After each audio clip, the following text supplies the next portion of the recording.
Are you ready to sing, old chum? Oh, yes! Get ready to get wet with Bane and Adam West in Dynamic Duets! Holy Schumacher's nipples, Batman, it's Bane! Oh, I will beat you and beat you! What are you doing?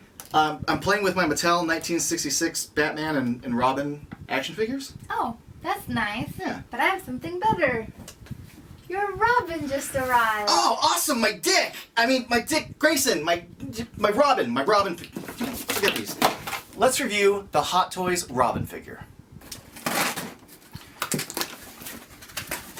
Now, I pre-ordered this figure at Corner Store Comics, which is where I pre-ordered the Batman figure, which I've also reviewed and you can find on my channel. Here's a quick look at his packaging. I like that they use the red and green yellow color scheme for Robin.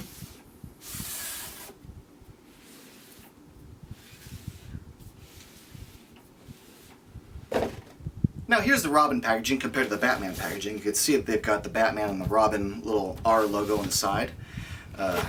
Similar wording but different colors on the top, and the bat symbol and little R Robin on the bottom.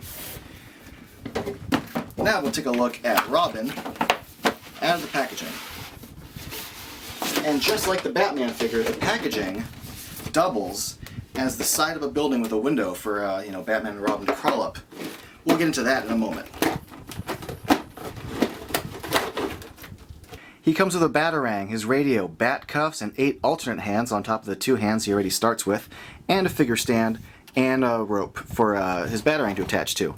And I do recommend that you take some precaution when pulling the figure out, because his cape feeds through a little slot in the back. So here's Robin out of the packaging, and upon first looks, I gotta say, he looks pretty damn good. Now, taking a closer look at the figure, I think they did a great job on this head sculpt. First of all, just look at that hair. Like, the amount of work that goes into sculpting all these lines and sculpting that hair so that it looks like natural hair placement. It's really, really, really fantastic work. And the fact they use kind of dark browns and light browns to highlight all that sculpting and make it look natural, great, great job. Now, just FYI, this mask is non-removable, but I think the geniuses over at Hot Toys have done a great job, as usual, creating a lifelike skin surface with their sculpting and, more importantly, their paint. But if you look at how glassy his eyeballs are, like that glassy, lifelike eyeballs, I think this head sculpt is awesome. They certainly captured Burt Ward's mouth. That certainly looks like Burt Ward. I think this is great. Now, focusing on the rest of the figure, his outfit turned out really, really good. I'm impressed that they were able to, just get the little threading that goes up his outfit. They did a good job as far as screen accuracy goes. Just FYI, when you take this figure out, you're going to need to pull this little plastic parts out from under his sleeves, which I think are just preventative to make sure that the green dye that's used on this cloth does not stain his arm. Now that they're taking the plastic off his arms, you can see that his arms are painted with light freckling. It gives his arms a skin-like surface, so I think that's a really, really cool detail.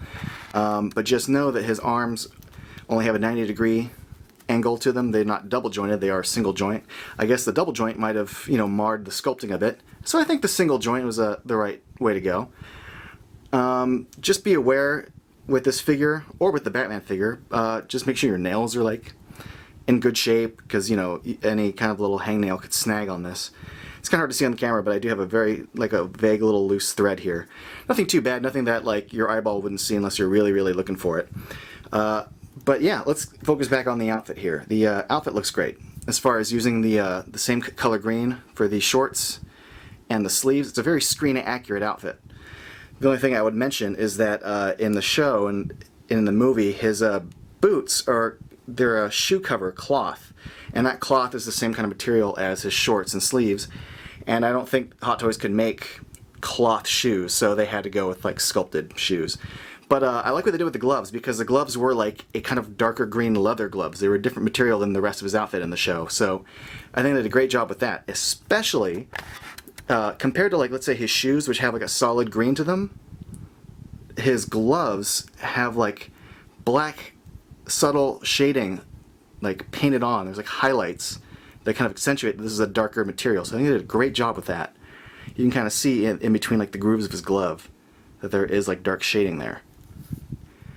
And another thing worth pointing out is his cape has these little snaps inside, right there, that can snap onto his shoulders to make it hang closer to his body. But as you can see, it hangs pretty good and close on its own, so I'm not going to be snapping that. Besides, undoing those little snaps is a real pain in the ass, if you've ever dealt with that on other Hot Toys figures. Now, it's already snapped here at the shoulder, so it comes with the 2 front shoulder snaps already done, and then 2 back shoulder snaps which are undone. There is no middle one for the middle of the back like there is on Batman. The cool little detail that I'm glad they included on this is that the green part of his shoes basically operated like a shoe cover in the back, where a lot of times in the show you could see him running around and the green material would sort of flap over the back and you could see them kind of line up unevenly, or you could see the edge sort of flapping over. And I think it's really cool that they sculpted this so that you see how they line up the way shoe covers line up. So I think that's a really, really cool detail. I'm glad they included that. I also like that they sculpted the back of his gloves open like they were in the show. It's just a good, nice, basic piece of detail, but I'm glad they included the open glove. Now, I just want to show you guys his other accessories. He comes with a fist pair of hands, and he comes with these grip pair of hands. They're pretty tight grip, actually. Then there's like a looser grip pair of hands. And then lastly, we've got these other 2 hands. Now, one of them can be used to hold his bat radio, which has a hinged piece on it. But it looks just like it did in the movie, so that's cool. And you can have him hold it like so. Now, he also comes with his Batarang, which has a hole for you to attach the rope to. And that Batarang can be held by this grip hand like that. And lastly, he comes with the bat cuffs, which look awesome. They have a little tiny metal chain, and these really do kind of open, and there's a little clicker so they do kind of manage to stay closed for a bit. And lastly, you've got the figure stand. Oh, and he comes with wrist pegs and the rope for the Batarang. Alright, so I've tied a knot into the Batarang with the rope that it comes with.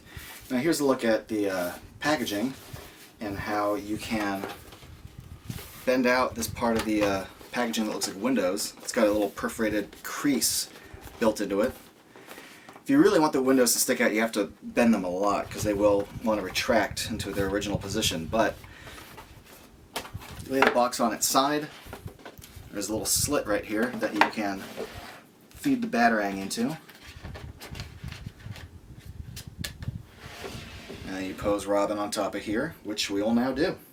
Now on the TV series, they had different celebrities doing window cameos, and what's cool about this packaging is you could take any 1/6 figure you want and put them in here for your own window cameo. I've chosen to put in Arnold Schwarzenegger from Terminator 2 just because I want an excuse to say stuff like, "Stay cool, Burt boy, freeze, chill out."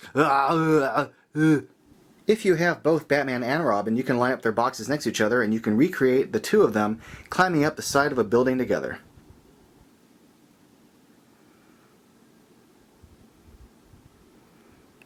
Now just a few tiny nitpicks. Underneath his tights you can see the sculpted edges of the figure joints underneath. This does not look lifelike, it does not look like human legs, it looks like the joints of a figure.